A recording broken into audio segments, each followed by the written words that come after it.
Hello again, everyone. Hope you are well on this Saturday afternoon. Several things I'm going to cover. We may be getting a rebate, another stimulus. I'll go into that a little bit. Also, violence seems like it's just increasing every single day. Everywhere. Issues in Atlanta yesterday. Tragic. I'll go into that a little bit. Also, looks like Trump is giving the green light to the military to go after the cartels, at least in certain situations. Also, looks like we have a meeting scheduled between Putin and Trump, possibly Zelensky, but it's probably going to be Putin and Trump. I'll go into that a little bit as well. I have a terrific passage I want to share with you towards the end of the video. Stay tuned for this one. It's a good one. All right, it is 82 degrees right now, mostly cloudy, so I can deal with that. Really. Okay, news-wise, Trump said that he sends the military after the cartels. Some are saying this is long overdue.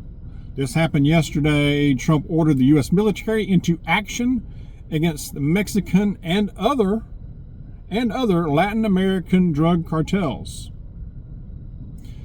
taking the anticipated step after declaring these violent groups to be foreign terrorist organizations less than a month into his second term. So this is looks like this is happening.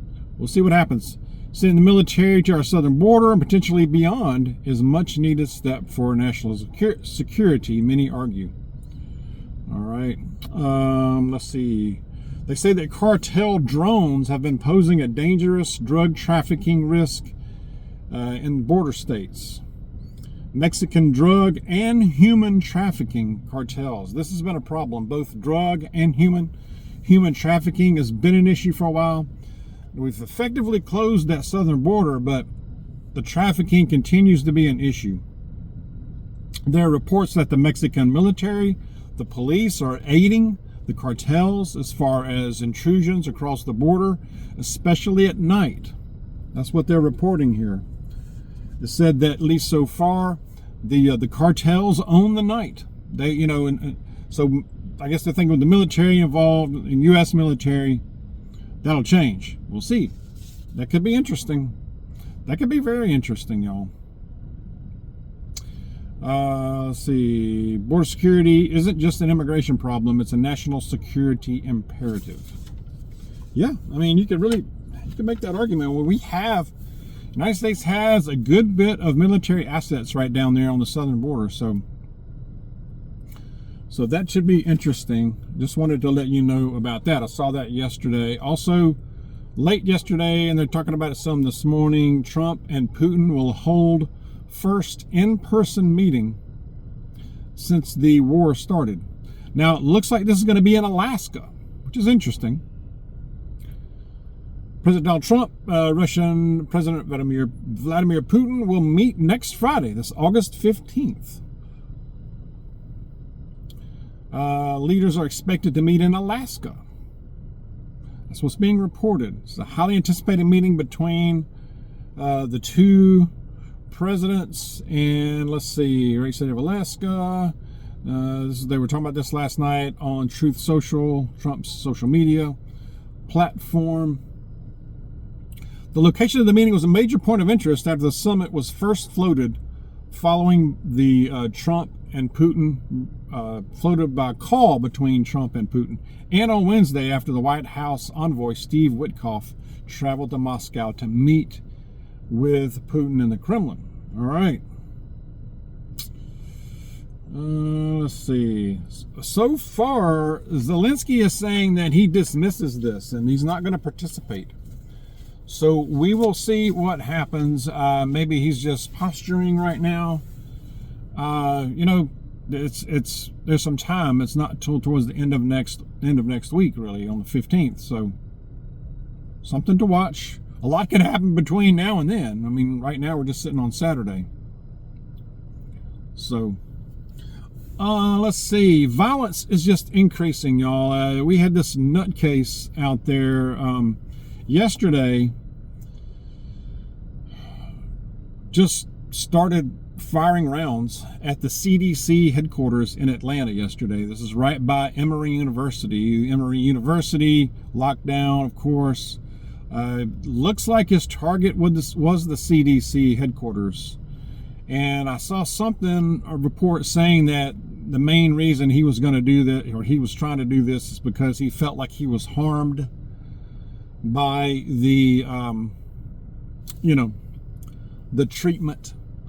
So now there were 2 fatalities, the shooter and a DeKalb County policeman, which is tragic. 33-year-old policeman. Sounds like he was pretty new. I mean, he hadn't been with the force that long, as from what I've read. This guy was pregnant. I mean, he's not pregnant. He wasn't pregnant. But this guy was married. His wife was pregnant. And they already had 2 small children. So they have a 3rd on the way. And this happens to this guy. Just trying to do his job. Here's a cop, 33 years old, trying to go out there, do the right thing, work for a living, be a cop. And this happens. It's tragic. I hated to hear that.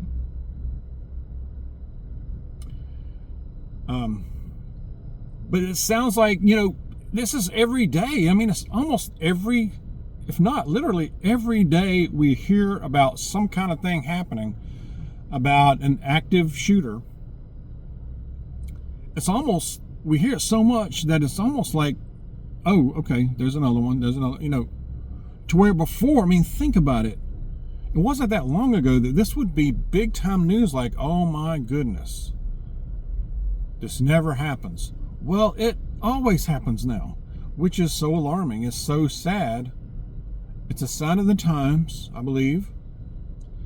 But if it's not Atlanta, it's pick a state. I mean, Tennessee even, Montana, Wyoming.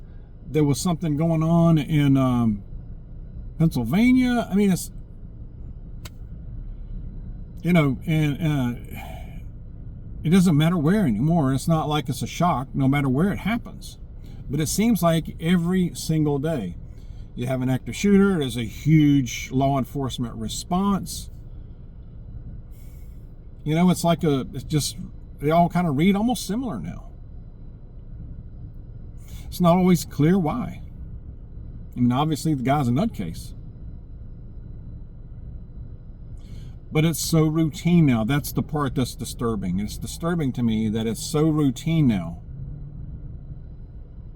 I mean, what do you think? I mean, I'm off there. It's just, it's really tragic, y'all. It's sad. We need to be, when we're out there in the public, y'all, I don't care where you are, small town, be ready, be alert, what's going on around you. Be ready to protect yourself, or at least exit the area quickly. Be alert, know what's going on. Be observant. Be observant. All right. Tariff rebate checks, possibly? I mean, the word is, from the tariff revenue. Trump's been talking about a lot of revenue that's being brought in by the tariffs and the Doge savings. And this has been talked about, kind of been floated out there a couple of times before now, but they're really talking about it a lot more this time. And it's something they say they really are fleshing out as far as the details of it, when and how much and all that kind of stuff.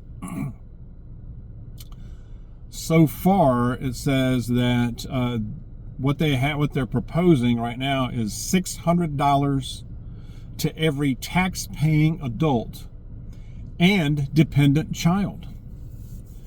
So for every dependent child you have, that's another $600. That could add up for some families. But other than that, just $600 for every tax-paying adult in the country.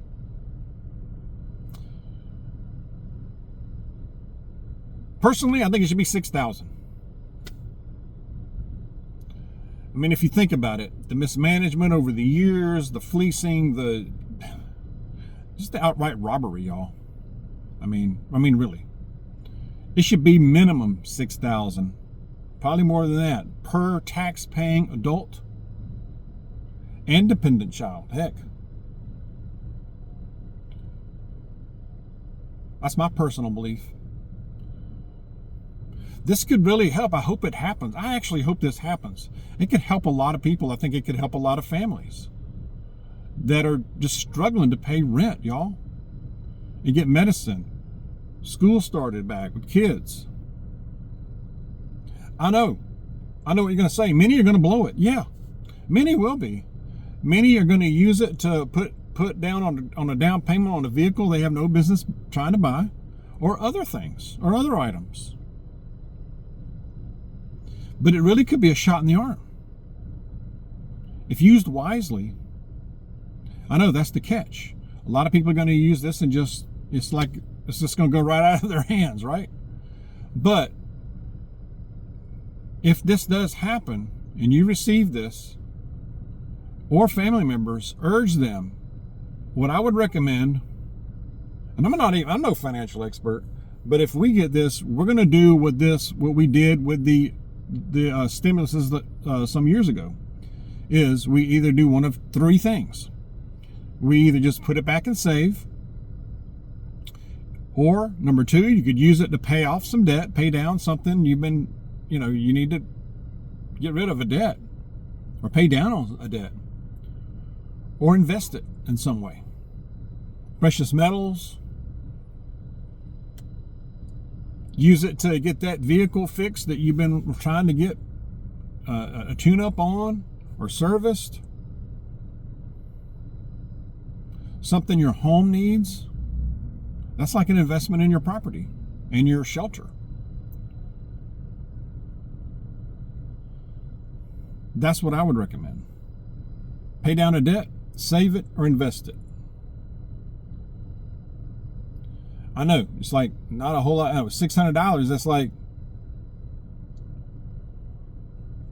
buy a few groceries and some gasoline.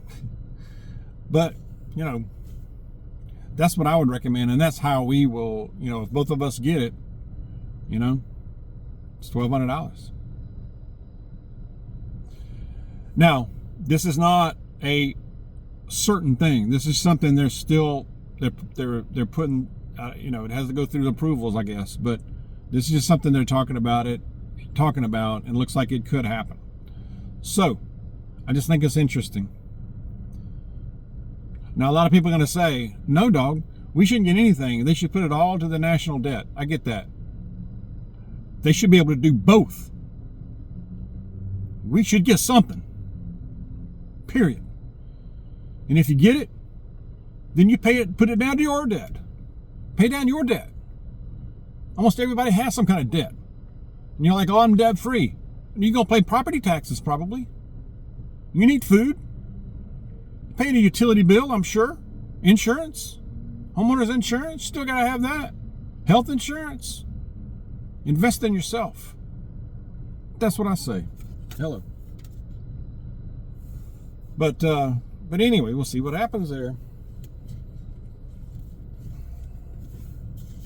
By the way, and this is just running through my mind, this buy now, pay later, this Klarna thing. I was watching some videos, y'all. People, and it's mostly young people, talking about how they're not going to pay down their credit cards. They're not paying one dime on their credit cards and all this business. And they're just running up debt on like food and stuff like that. I mean, it's not even like rent survival stuff. It's just like luxury type items they're just buying. Concert tickets, jewelry, whatever stuff. And they're like, I'm not paying that back. I use Klarna to buy this, so they're in another country anyway, and they got no claim on me. Well, yeah, they will. These people don't realize what's coming to them.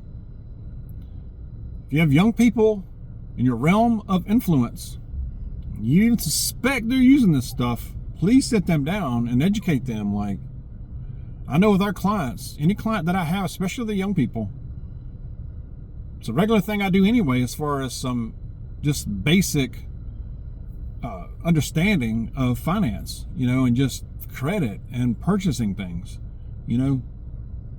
watch every dollar. Anyway, I'm going to a passage. we're going into Jeremiah. Jeremiah, it's been a while since I've read this. Jeremiah chapter 29, verse 11. For I know the plans I have for you, declares the Lord. Plans to prosper you and not to harm you. Plans to give you hope and a future. The Lord has a purpose for you. You are here for a reason. We are in this time for a reason. And He has instilled us with a spirit, not of fear, but of resolve, strength, perseverance. I guarantee you, to prosper.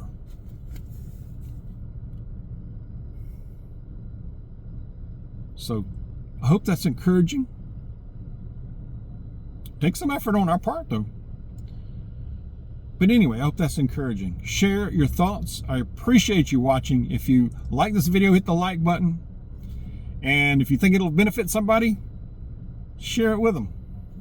I appreciate it. Well, let's be alert. We're into a weekend. Take care out there. Stay close to Jesus. God bless you. I'll see you soon.